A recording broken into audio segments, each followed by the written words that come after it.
Anambra government issues warning to Ojukwu's wife for receiving chieftaincy title from a fake monarch. No be small thing.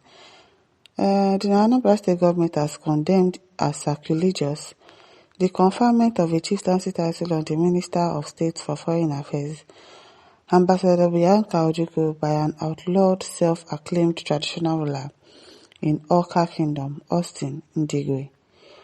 Ojukwu had recently issued a publication indicating that she has been conferred with a chieftaincy title of Anyanwu Nawalu Ora, which according to her was conferred at the prestigious Ojukwu Cultural Festival by His Majesty Obi Austin Ndigwe. The title taken by Mrs. Ojukwu, who is an Abga chieftain and an ally of Governor Ojukwu, has made many to wonder whether her involvement in the chieftaincy title signals a change in the state government's policy stance or simply an affront to the state government and the Anambra traditional institution.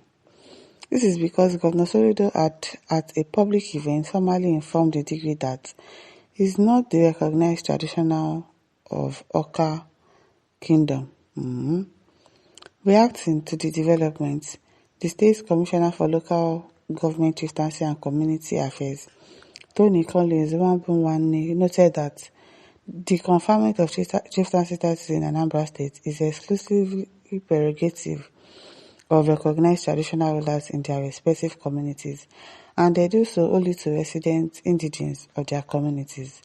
So how is it that the man is not recognized as a traditional ruler in Awka Kingdom, and you people still allow him to remain there?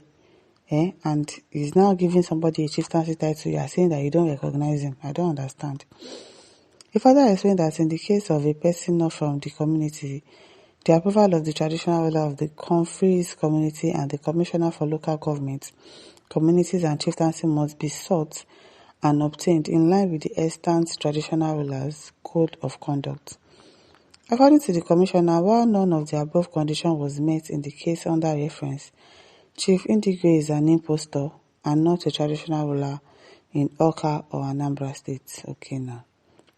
The government said it had cited a letter signed by Ndigwe under a letterhead as the Eze Ozu III of Awka when the traditional ruler of Awka, HRH Gibson Wonso Eze Ozu II, is still alive and with the official certificate and recognition by government as the traditional ruler of Awka.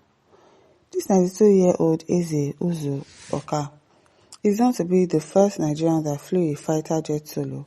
He was second in command in the Biafran Air Force, who left with Dim Chukwuemeka Odumegwu Ojukwu to Cote d'Ivoire and later to Zambia and was in exile for 15 years.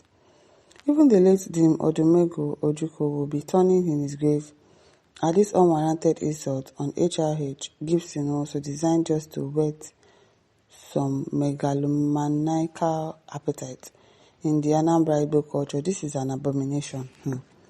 Mr. Ojukwu, with her background and pedigree, knows or should know this fact very well. She was in the home of Chief Ndigwe when the governor of Anambra State, Professor Soludo, attended his birthday celebration a few years ago and publicly advised him as a friend to desist from impersonating the traditional ruler of the town, and that the recognized traditional ruler remains His Royal Highness Gibson Wosun.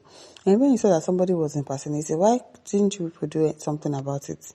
You left him to continue. You are saying he's impersonating.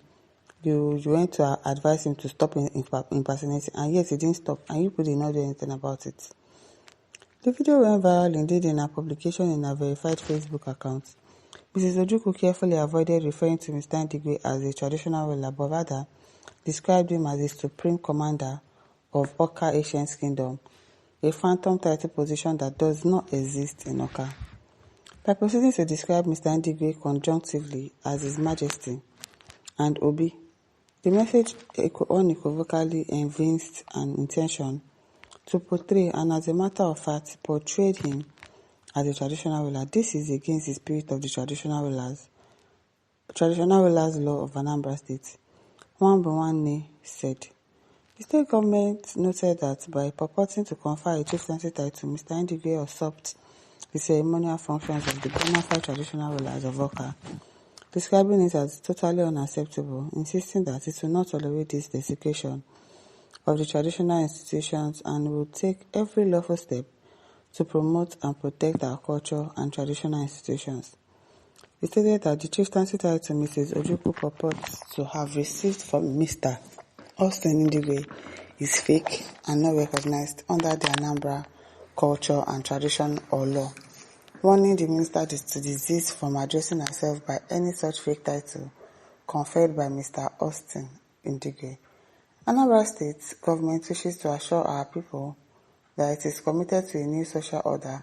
We must restore sensible values and respect for laws and order, custom and tradition, and enabling values that elevate our collective social consciousness higher than the nascent subculture that celebrates a few with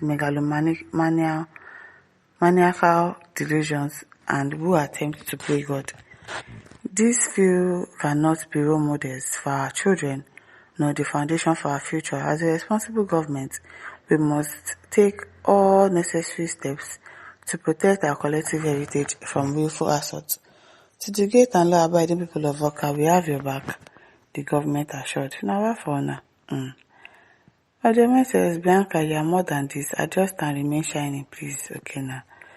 Olatunde says, one thing that stands out for questioning here, traditionally, where are the kingmakers? You get, knowing truly well that the Joe never confined himself of any titles without observing the procedures. Where was this confusion emanated? You get, he's a fake king, he's impersonating somebody.